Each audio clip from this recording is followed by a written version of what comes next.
Welcome to day three lectures. So last time we went on to talk on the ledger accounts, okay? On the ledger accounts and the control accounts. So now we want to do the reconciliation. So if you remember, if we were watching the lecture from the first one, when we talked about the bank reconciliations, this mustn't be something that will be difficult for you, okay? So we have an example in our textbook that will help us to reconcile these two. If you remember the basic knowledge around it is this one, it's a balance taken in the sales table, okay? Those ones are taken from the personal balances, those single balances, single accounts, okay? And then that's when I got that one, okay?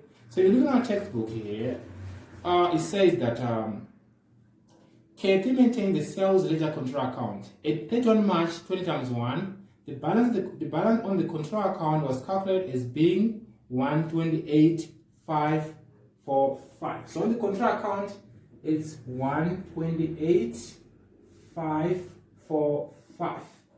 And then what is the total of individual balances extracted from the sales ledger was 128,106. 128,106. Oops, you see there's a bit of a difference here. This one is a 128,545, 128,106. So the problem is, why are we having two different balances here? Because these two, they're representing they're extracted from the same period, so they must all be the same, okay? So what we're gonna do, go in there, we're gonna go and try to reconcile. And remember, the most key point on this topic is to know where, if they want to give you a figure, you need to know, is it adjustable in the ledger or in the contract account? Because if you're going to take a balance that belong here to this side, that's going to be problematic, okay? So the first one says the total of 29,450 sales in the sales daybook has been posted as 29,540. Okay, so now you need to look on the key point here. There was an error here where in the sales daybook, okay, sales daybook, okay. So basically, we say that the figure that is in this book is taken from this sales daybook, okay. So basically, the adjustment must happen here, not there, okay. So there was an overstatement there, okay, because it was supposed to be 29,450, but was recorded as 29,540. So let's see the overstatement. 29,540 minus 29,450. There's a difference of 90. 90 here, that must be recorded. So a 90 must be here, isn't it? So the point is it a positive or a negative? So since it was an overstatement, it must be deducted, okay? And then the next one says the credit balance of 128 on the receivable account has been listed as a debit balance. Oops, that one's a bit tricky, okay? So 128 recorded on the receivable account has been listed as a debit balance, okay? So basically here, with 128 here, that was recorded as an error, okay? It was recorded as an error, and it is on the ledger accounts. How much? 128. So let's do a quick math here, okay? So this is it. This is 128 that was recorded on the credit balance. 128 was been deposited as a debit balance instead of credit. So it's here 128 on this side, okay? So it was supposed to be this side. So if you're gonna put one figure here, 128, so it's gonna balance. So we need two 128, okay, to correct that error. So we're gonna go in, we're gonna go this side, put a 128 and a 128, okay? Both must be positive because we're trying to, you know, to increase our balances, because it was on the debit. It was on the debit instead of the credit. Oh, oops, must be credit. Credit side, we're reducing the balance. Because credit side is whereby when the customers are paying their balances, okay? So it was debited instead of being credited, okay? The next one, let's look on the next one, okay? The next one says An irrecoverable debt of 240 has been correctly written off in the receivable account, but no entry has been made in the control account. So there was an error of omission in there of 240, okay? So since it is an irrecoverable debt, they reduce the balance, right? Still, it's gonna be in brackets, okay? So it's gonna be on the credit side. All right, the next one says, discount allowed totaling to 185 has been entered on the wrong side of the control account. Discount allowed, what do? They reduce the payables. They reduce the receivables, isn't it? So they were entered in the wrong side. So basically, they're supposed to be entered on the debit. So wrong side, they must be entered. I mean, they're supposed to be entered on the credit side. Okay. So the wrong side here is the debit. Okay. So the same thing as we did here, must record how much was it? How much was it? It was 185, isn't it? So 185, it is times 2, right? 185,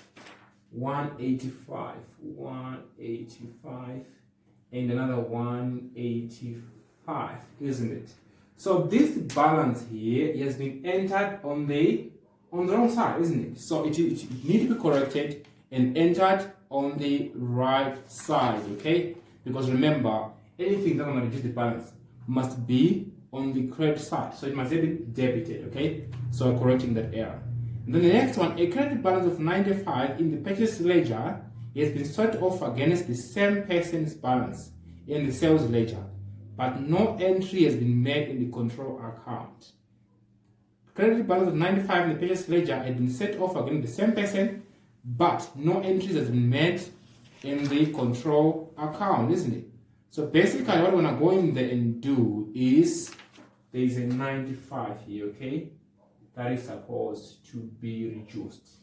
Also, this one is a reduction, okay? Because it was debited before, instead of being credited, okay? So we must get same answers here. If we're correct on what we did here, we must come in there and get the same balance, okay? We must go in there and get the same balance. Oops, there's one that is left. The total on the debit side of a receivable account has been overcast by 100. Overcast is overstated, okay?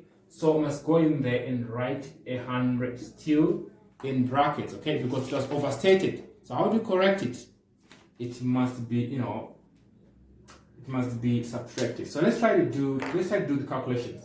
128, 106 minus 128 minus 128 minus 100.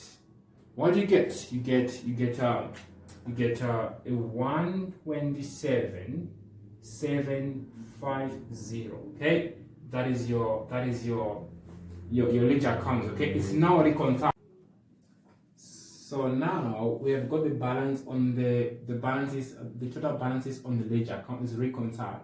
So the main point here, if we get a 127,750 on that side, we must also get a similar figure here to show that they've been reconciled. Okay, because remember, reconciling, we are clearing the differences. Okay, 128,545 minus a 90, what do you get? A 128, whatever they're gonna be, minus a 240, a 128, 215, minus a 185, a 128.30, minus another 185, a 127, 845 minus 95. We're gonna come back to the same balance. Okay, come back to the same balance here of 127,750. So we have reconciled. So remember, reconciling, you're just clearing the differences. This balance and that balance must be the same. Then you have reconciled. So reconciliation is more about bringing the two different things back together. Okay, so you have reconciled. So in the exam, you will need to kind of follow this process, okay? So they may not give you as many figures as you see in this question, okay? But the key concept is to remember what figure go to this side, what figure go to this side. That's the main key point. So imagine if you have taken the 90 and put it on the wrong side. That must have affected your whole calculation, okay? Imagine if you have added the 90 instead of subtracting it. That is going to ruin the whole calculation. So remember, where does each figure go, and is it a debit and credit? So the key concept of debit and credits always come into play when in the whole area of BA3, okay?